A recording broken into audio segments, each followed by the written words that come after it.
Assalamualaikum warahmatullahi wabarakatuh. Perkenalkan, nama saya Mutiara Hanum dengan NIM 2454336 PN 19291. Pada kesempatan kali ini, saya akan membawakan materi mengenai pengapuran pada budidaya ikan dan udang. Materi ini penting dipahami karena pengapuran merupakan salah satu langkah awal yang menentukan kualitas kolam dan keberhasilan proses budidaya.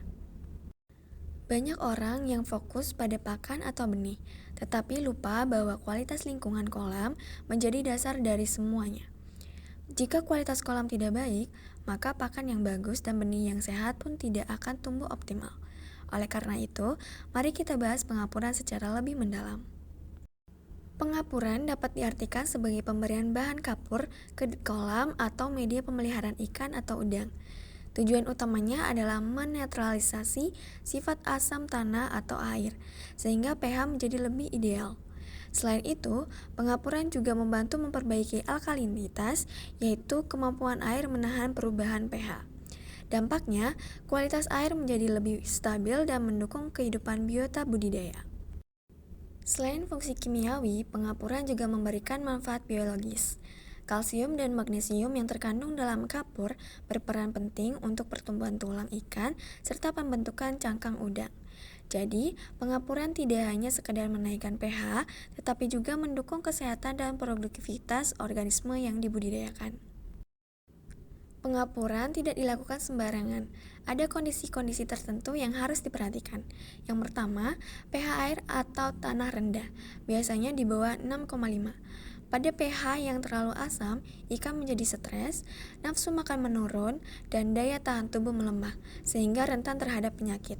Maka, pengapuran diperlukan untuk menaikkan pH mendekati netral. Kedua, dilakukan saat kolam baru dikeringkan atau baru diisi air. Mengapa demikian? Karena pada saat pengeringan, kapur yang ditebarkan ke dasar kolam akan bereaksi langsung dengan tanah.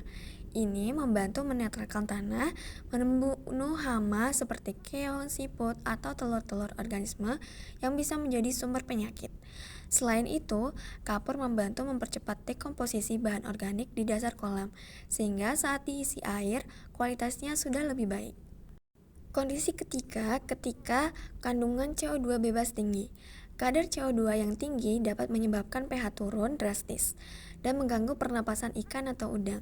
Dengan pengapuran, CO2 bebas akan bereaksi membentuk senyawa bikarbonat yang aman sehingga pH menjadi stabil. Terakhir, pengapuran dilakukan sebelum tebar benih. Langkah ini bertujuan memastikan bahwa kolam memiliki kondisi lingkungan yang optimal, sehingga benih dapat tumbuh sehat dan angka kematiannya rendah. Jadi, pengapuran adalah salah satu tahap persiapan yang wajib diperhatikan sebelum memulai budidaya. Selanjutnya, kita bahas mengenai jenis-jenis kapur yang biasa digunakan. Yang pertama adalah kapur pertanian atau CaCO3. Kapur ini paling umum digunakan karena efeknya cukup aman dan menaikkan pH secara perlahan. Biasanya berbentuk serbuk putih dan mudah ditebarkan merata. Kedua adalah kapur tohor atau CaO. Kapur ini memiliki daya netralisasi yang paling kuat dan dapat menaikkan pH dengan cepat. Namun penggunaannya harus hati-hati karena sifatnya korosif dan bisa menyebabkan iritasi pada kulit. Biasanya digunakan jika pH tanah sangat rendah atau untuk sterilisasi kolam.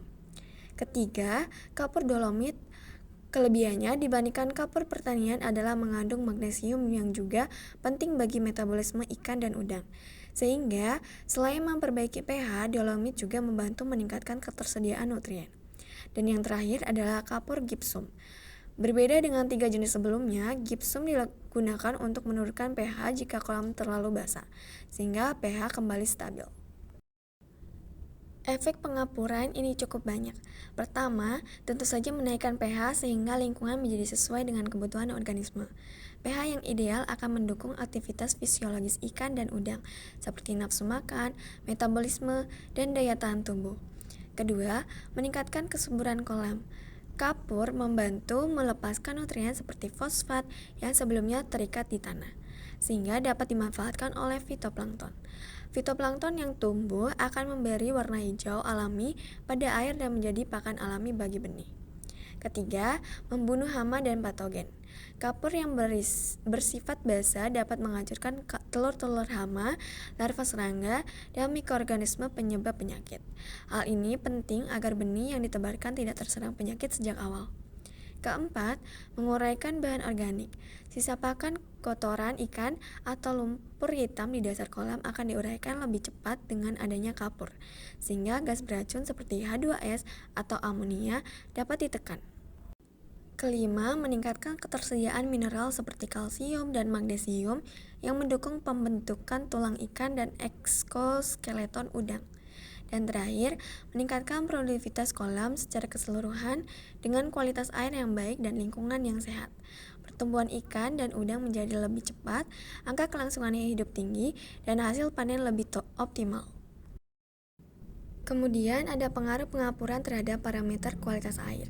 Yang pertama ialah pH air lebih stabil, di mana pengapuran menetralkan keasaman tanah atau air sehingga pH naik mendekati netral.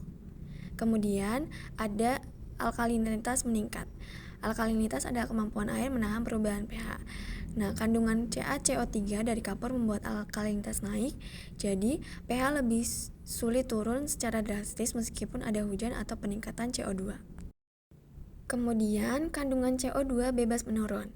Kapur bereaksi dengan CO2 dalam air membentuk bikarbonat sehingga kadar CO2 bebas berkurang. Hal ini penting karena kadar CO2 yang tinggi dapat mengganggu pernapasan ikan atau udang. Kemudian ada oksigen terlarut atau DO meningkat. Kadar CO2 yang berkurang, ketersediaan oksigen terlarut meningkat karena tidak banyak bereaksi membentuk asam karbonat. Selanjutnya, kekeruhan menurun. Partikel lumpur dan bahan organik yang tersuspensi akan menggumpal lalu mengendap. Air kolam menjadi lebih jernih dan kualitasnya lebih baik. Yang terakhir adalah kesuburan air meningkat. Kandungan kalsium dan magnesium hasil pengapuran menjadi nutrisi bagi fitoplankton.